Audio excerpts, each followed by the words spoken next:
Os países nórdicos, conhecidos pelas belas paisagens, pelo frio e pelo seu alto desenvolvimento. Se olharmos para praticamente qualquer índice internacional, é expectável encontrar estes países no topo dessa lista. Seja o índice de desenvolvimento humano, menos corrupção, coesão social, igualdade de género ou o índice de felicidade. Finlândia, Noruega, Suécia, Dinamarca e Islândia estão no topo. Parece que estes países descobriram a receita para o sucesso, uma mistura entre desenvolvimento económico, o livre mercado e a intervenção do Estado na economia, que ficou conhecido como o modelo nórdico. Bem-vindos a mais um vídeo. Então, o que é o modelo nórdico? E porquê é que é tão bem sucedido? E se é assim tão bom, porquê é que não é replicado nos outros países? Bem, é sobre todas estas questões que nós vamos falar hoje. Esta não é nem a primeira nem a segunda vez que falamos sobre algum dos países nórdicos aqui no canal. Já falamos sobre a evolução económica da Noruega, sobre como os finlandeses lutam contra os sem-abrigos. E hoje vamos falar sobre o modelo nórdico, e para percebermos bem isto, temos de começar em tempos em que os países da Escandinávia não estavam assim tão bem. Vamos recuar aos anos de 1930. Tempos de crise e severos problemas políticos e sociais. Nesta altura, à semelhança do resto da Europa, estavam a ser afetados pela Grande Depressão, a pior crise do século XX. O desemprego estava altíssimo. Na Dinamarca chegava aos 40%. As empresas, falidas, e mesmo os agricultores, que correspondiam a uma boa parte da economia, estavam com muita dificuldade em manter-se ativos na profissão.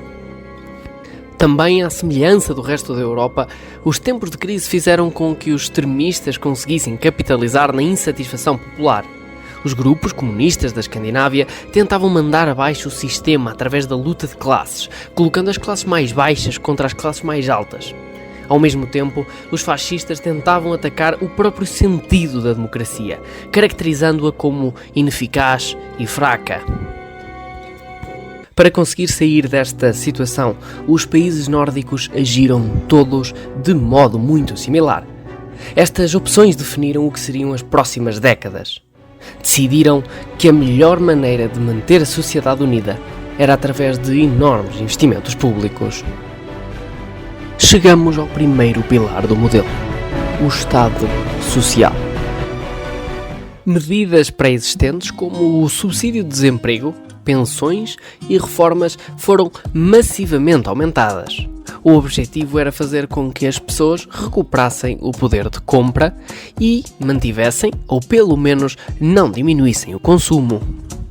Como sabemos, um dos grandes problemas em tempo de crise é que com menos consumo geram-se menos receitas para as empresas. Menos receita significa cortes, mais pessoas a perder rendimento. Significa isto, menos consumo. E por aí vai. Um dos objetivos desta medida, entre vários outros, era quebrar este ciclo, diminuindo a queda do consumo, permitindo ao mercado interno uma menor deterioração. Estas medidas foram de encontro a melhorar as condições de vida da classe mais baixa e da classe média. Esta era a visão moderna do Estado Social, começando neste primeiro momento como uma base para o modelo nórdico. Embora a abordagem do Estado Social não seja a mesma de 1930, a verdade é que as ideias bases mantêm-se. Para termos a sociedade unida, ao invés de termos várias classes a lutarem entre si, é preciso uma integração das classes mais baixas, em vez de excluir. Promover uma vida digna e, acima de tudo, a igualdade de oportunidades para que todos possam lutar pela vida e ter possibilidade de vencer. Mas nem tudo são rosas. Porque a verdade é que o problema deste tipo de abordagens é que são muito, muito caras. Mas a ideia é que, embora isto seja muito caro, vai acabar por ficar mais barato do que não prover estes serviços devido à menor produtividade da sociedade. O modelo nórdico, ao contrário do que algumas pessoas pensam, não tem como acontecimento significativo os tais apelidados como subsídio-dependentes. Pelo contrário, o sistema escandinavo, no caso dos desempregados, tem como objetivo a reintegração rápida da pessoa no mercado de trabalho. Os países nórdicos são, ao mesmo tempo, muito generosos nos subsídios e muito estritos na sua atribuição e manutenção. O ponto é construir uma forte classe média, uma classe baixa com possibilidades de ascensão. É por isso que a educação, a saúde e vários sistemas sociais são, na sua maioria, gratuitos, ou que pelo menos com preços muito reduzidos.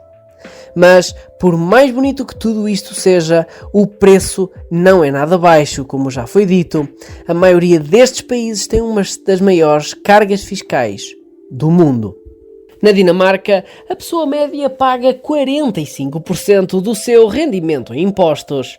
Em comparação, por exemplo, com os Estados Unidos, em que a pessoa média paga 22%, ou mesmo com o Reino Unido, em que pagam somente 24%.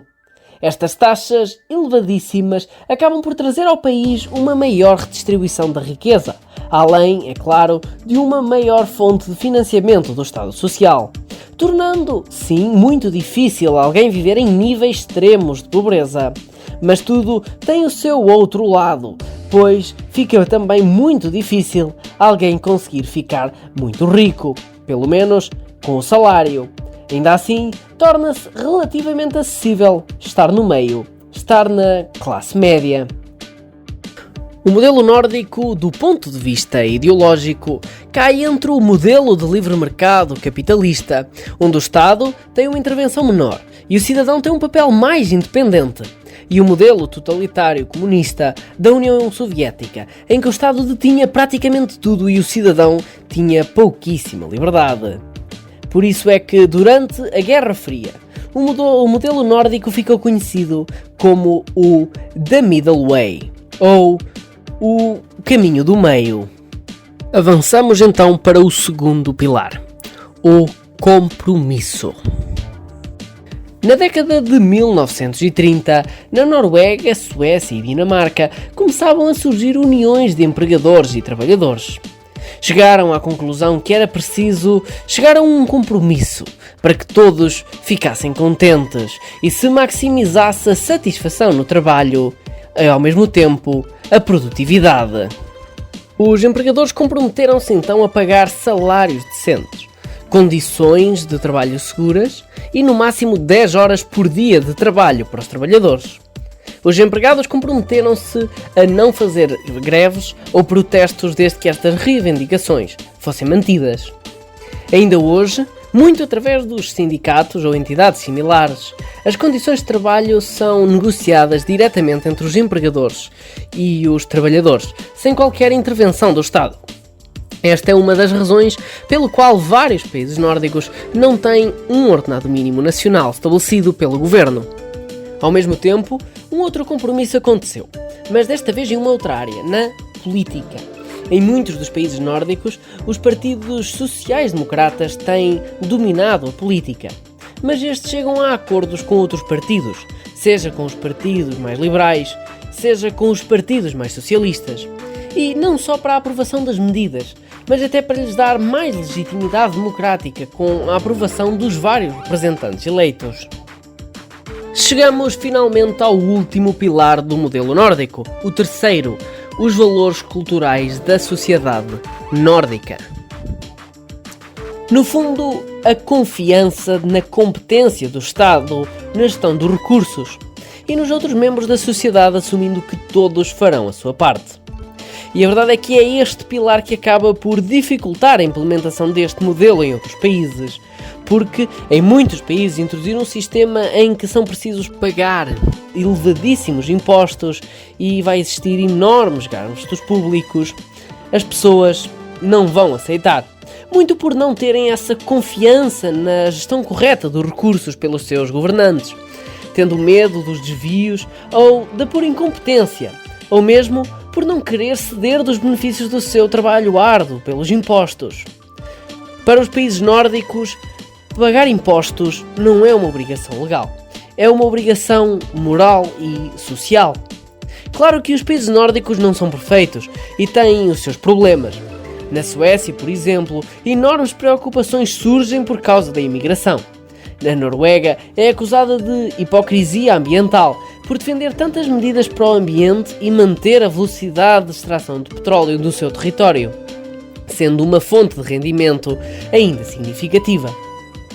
Agora, já analisado o modelo nórdico e respondidas as questões enunciadas no início do vídeo, diz-nos aqui nos comentários qual a tua opinião, o que achas sobre o modelo nórdico e concordas que seria difícil aplicar este modelo em outro país devido às diferenças culturais?